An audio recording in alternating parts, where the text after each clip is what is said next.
কাকে বলে ঈশ্বর প্রেম? প্রথমত, ঈশ্বর প্রেম কথাটির অর্থই আমাদের পক্ষে বোঝা শক্ত। পার্থিব বস্তু বা ব্যক্তি সম্বন্ধে ভালোবাসার একটা ধারণা আমাদের আছে। আমরা পিতা মাতাকে ভালোবাসি, সন্তানকে ভালোবাসি, স্বামী স্ত্রীকে, স্ত্রী স্বামীকে ভালোবাসেন। অর্থ, যশ, মান বা ক্ষমতা ও অন্যান্য অনেক কিছুই আমরা ভালোবাসি। কিন্তু ঈশ্বরের প্রতি ভালোবাসা ব্যাপারটা অন্য ধরনের, কারণ তার সঙ্গে আমাদের যে কোন সম্বন্ধ তা আমরা বুঝতে পারি না। আশেপাশের ব্যক্তি বা পরিবেশের মতো তার সম্বন্ধে যে আমাদের কোনো অভিজ্ঞতাই নেই, কারণ আমাদের যা ভালোবাসার বস্তু তা সবই ইন্দ্রিয়গ্রাহ্য। কিন্তু ঈশ্বর তা নন। তাছাড়া ঈশ্বর সম্বন্ধে তো আমাদের কোনো উপলব্ধিই নেই। ঈশ্বর প্রেম সম্বন্ধে আমাদের সব ধ্যান ধারণাই একটি কল্পনা মাত্র। অথচ সত্যের বা প্রত্যক্ষ অভিজ্ঞতার কোনো ভিত্তি না থাকলে কেবলমাত্র অনুমান বা কল্পনা আমাদের বেশি দূর এগিয়ে নিয়ে যেতে পারে না।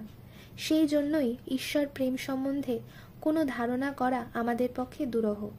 কিন্তু দুরূহ হলেও যাদের এ বিষয়ে অভিজ্ঞতা আছে তারাই আমাদের পথ নির্দেশ করতে পারেন কিভাবে তাকে আমরা ভালোবাসতে পারি।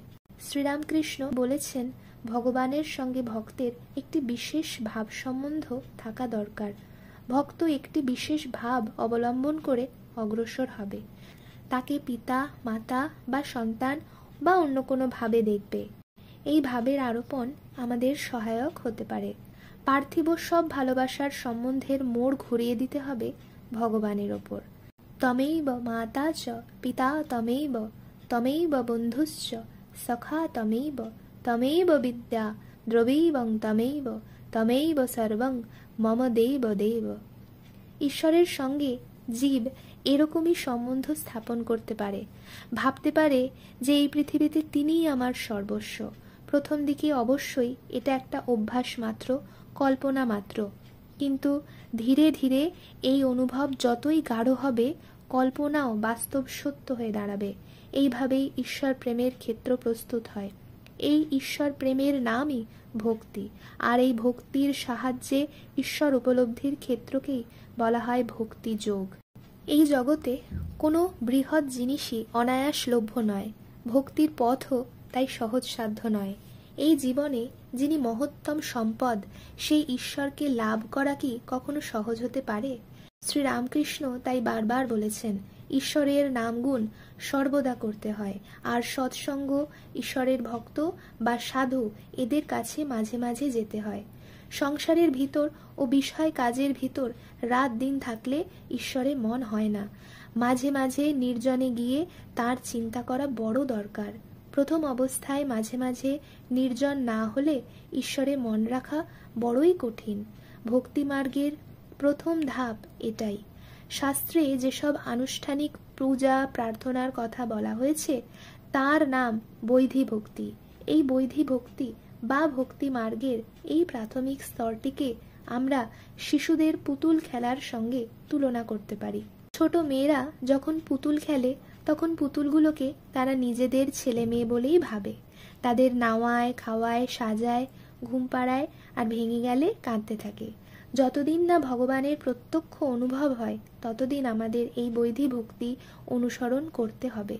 কিন্তু যদি বা আমরা তার সঙ্গে একটা সম্বন্ধ স্থাপন করে পূজা প্রার্থনা করি, তখনও আমাদের অন্তর্জগৎ ও বহির্জগতের কতগুলো বাধার সম্মুখীন হতে হয়। কামনা, লোভ ইত্যাদি আমাদের মনোজগতের বিঘ্ন স্বরূপ, আর বাইরের বাধা, অনুকূল স্থান ও পরিবেশ বা সহযোগিতার অভাব। শ্রী রামকৃষ্ণ বলতেন, ভক্তের মনে যদি একবার ভগবানের প্রতি ভালোবাসা জাগে তবে সব বাধাই দূর হয়ে যায়। বাঘ যেমন কপ কপ করে জানোয়ার খেয়ে ফেলে, তেমনি অনুরাগ বাঘ, কাম, ক্রোধ এই সব রিপুদের খেয়ে ফেলে। ঈশ্বরে একবার অনুরাগ হলে কাম, ক্রোধাদি থাকে না। অর্থাৎ ঈশ্বরের প্রতি তীব্র আকর্ষণ ঈশ্বর উপলব্ধির সব বাধা বিঘ্ন দূর করে দেয়। আমরা বলি বটে যে এই জগতে কত রকম বাধা বিপত্তি, কিন্তু প্রকৃতপক্ষে সব বাধাই মনের সৃষ্টি। ঈশ্বরে অনুরাগের সূচনা দেখা দিলে সে সব বাধা আপনা থেকেই দূর হয়ে যায়। কিন্তু কিভাবে আসবে তার প্রতি এই সুতীব্র প্রেম? একাগ্র ও আন্তরিক নিষ্ঠার সঙ্গে তাকে নিয়মিত ভজনা করতে করতেই এই ভালোবাসার সঞ্চার হয়। পবিত্রভাবে জীবনযাপন করতে করতে মন দিব্য অনুরাগে রঞ্জিত হয়। গোপীরা যখন শ্রীকৃষ্ণের সঙ্গে মিলিত হবার জন্য ব্যাকুল হয়ে উঠতেন, তখন যেমন কোনো কর্তব্যকর্মই তাদের ঘরে ধরে রাখতে পারেনি, তেমনি ঈশ্বর প্রেমিককে কোনো পার্থিব বাধাই কখনোই আটকাতে পারে না। ঈশ্বরের আহ্বান অপ্রতিরোধ্য। তাই বনের মধ্যে শ্রীকৃষ্ণের বাঁশি যখন বাজত, গোপীরা গৃহ কর্মে যতই ব্যস্ত থাকুন না কেন সব ফেলে রেখে তার কাছে ছুটে যেত, তার সন্নিধানে থাকার জন্য। সেই বংশীধ্বনিতে তাদের সব কাজ থেকে মন উঠে যেত। ভাগবতে আছে যে একদিন একজন গোপীকে গৃহে বদ্ধ করে রাখা হয়েছিল। তিনি চিন্তা করে দেখলেন যে তার শরীরটাই কৃষ্ণ মিলনের পক্ষে বাধা স্বরূপ। তখন তিনি ওই স্থূল শরীরটা পরিত্যাগ করে সূক্ষ্ম শরীরে প্রভুর সঙ্গে মিলিত হলেন। তার দেহ পর্যন্ত কোনো বাধা সৃষ্টি করতে পারল না। এই প্রকৃত প্রেম। ঈশ্বরের প্রতি ঐকান্তিক ভালোবাসা ভক্তের সকল বাধা বিঘ্ন দূর করে দেয়।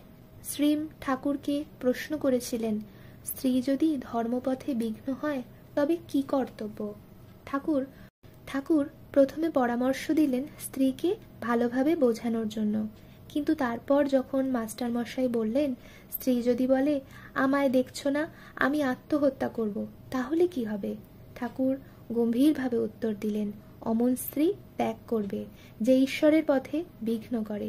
আত্মহত্যাই করুক আর যাই করুক, যে ঈশ্বরের পথে বিঘ্ন দেয় সে অবিদ্যা স্ত্রী। তারপর নিজেই বললেন, কিন্তু যার ঈশ্বরে আন্তরিক ভক্তি আছে তার সকলেই বশে আসে, সে রাজা হোক, দুষ্ট লোক হোক বা স্ত্রী হোক।